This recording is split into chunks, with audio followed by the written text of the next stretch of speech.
What's going on, everybody? BS1 Raw Sheep Stay Sleep TV, man. And we back here.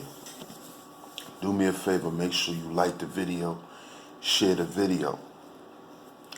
Now, today, I want to get into this story about this female who's deciding to sue Rick James's estate after such a long time of her saying that she was sexually assaulted. Now, before I get into this story, I just want to say that this is something that has been going on with black men for so long that at this point, I don't know why people cannot see that this shit is a easy come up for a chick. At this point, brothers, we have to understand that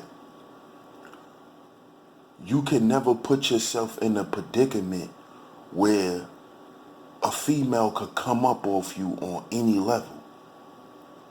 Because that is a lot of these chicks' new hustle out here. The new hustle is being a crisis actor. So let's get into this story real quick. It says, a woman who says she was raped by the late R&B singer Rick James when she was 15 years old is suing his estate for $50 million.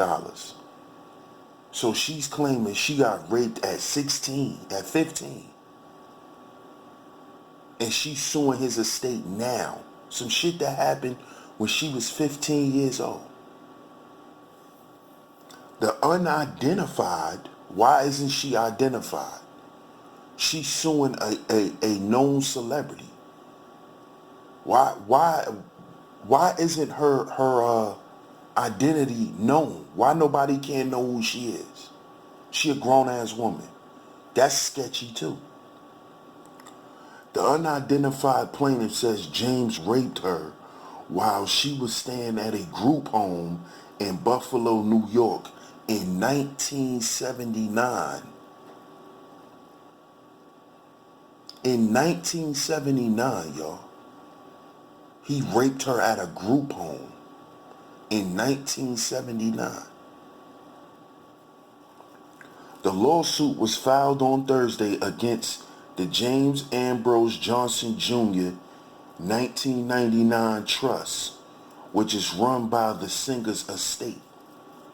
The suit was filed under the Child Victims Act, which opened a 1-year litigation window for victims who were once blocked by the statute of limitations.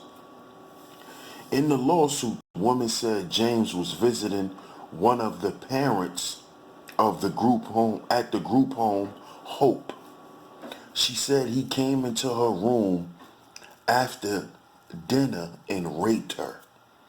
He grabbed my hair and pushed my head into the pillow, she said in the suit. I tried to fight him off, but he told me to shut up and quit moving or I'll cut you. This is fucking textbook. Y'all don't see this? This is textbook right here. Textbook. It's no flaws. You don't hear no emotion in it or nothing. It's textbook. This is textbook, man. This is crazy. The woman says she suffered physical, psychological, and emotional injury due to the alleged assault. A representative of the trust did not respond to the request for comment from the Buffalo News. Now here is how they try to make these allegations believable to the public. This is what they do right here. Pay attention to this. And they've been doing this to black men forever. All the young black boys that was murdered, when they put them up on the screen, this is what they do to make people believe that there is a reason why this happened. Pay attention to this in particular. James, a Buffalo native, was convicted in 1993 for assaulting two women.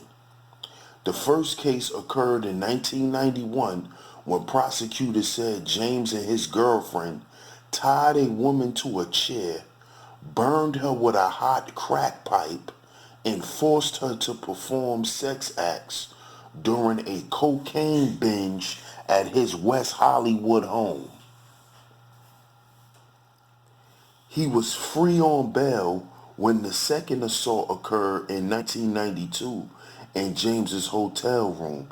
He served more than 2 years in prison. Now, mind you, Rick James been dead since 2004. It is 2020.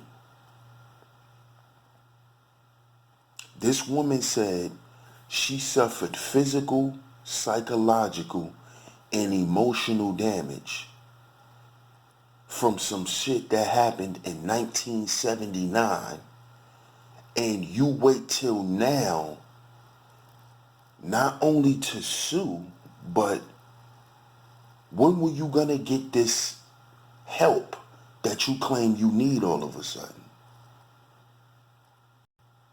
You claiming that you've been damaged from this situation, but this situation happened to you when you were 16 back in 1979. It's 2020. So you mean to tell me that you have to sue this man's estate for some shit that allegedly happened? We don't know if it was true or not.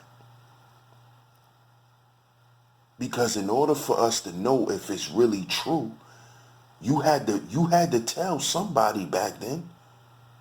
Did you even go and tell the people at the group home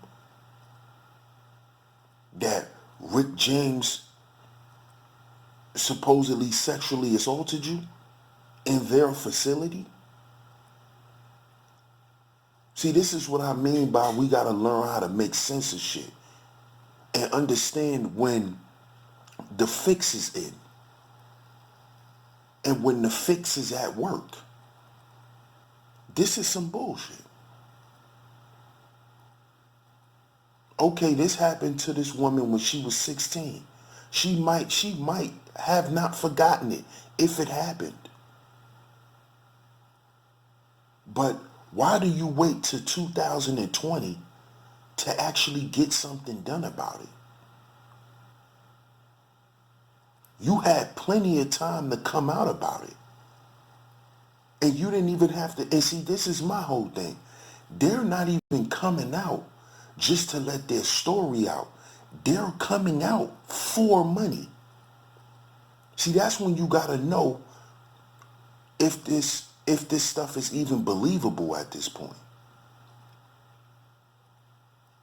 Because they're not coming out for healing purposes. This woman is claiming to have all of this damage, but she didn't go and get no help. She wants attention because she's trying to get a check. Because that's a hustle. That is a hustle a lot of females is picking up and grabbing now. It's not a new hustle, but a lot of these females nowadays see that this shit can work for them. So they like, hey, why not jump on it? It's easy money. They think it's easy money to be a crisis actor. Oh, I could play like I was raped, get all in my feelings and put on these theatrics so people can believe me and I can get paid. And how do we even know if this story is even real? They didn't even identify who this person is. So this whole story could be made up. This whole story could be made up. But they always got to keep a black man in the media getting crucified for some shit. Even in the man's death, he's still being crucified. This man died 16 years ago. He died 16 years ago. And he's being brought up and embarrassed and dragged through the mud in the media 16 years later after his death. Show you what kind of system we live in. Shout out to the masculine mercenaries. Make sure you like, share the video. If you're new here, hit the subscribe button so you're notified every time I drop some new content. Shout out to everybody, man. This is DS1 Ross of SHEEPSTAYSLEEPTV. Remember, y'all, we our own agency. We're our own agency. I'm going to catch y'all on the next one. Peace.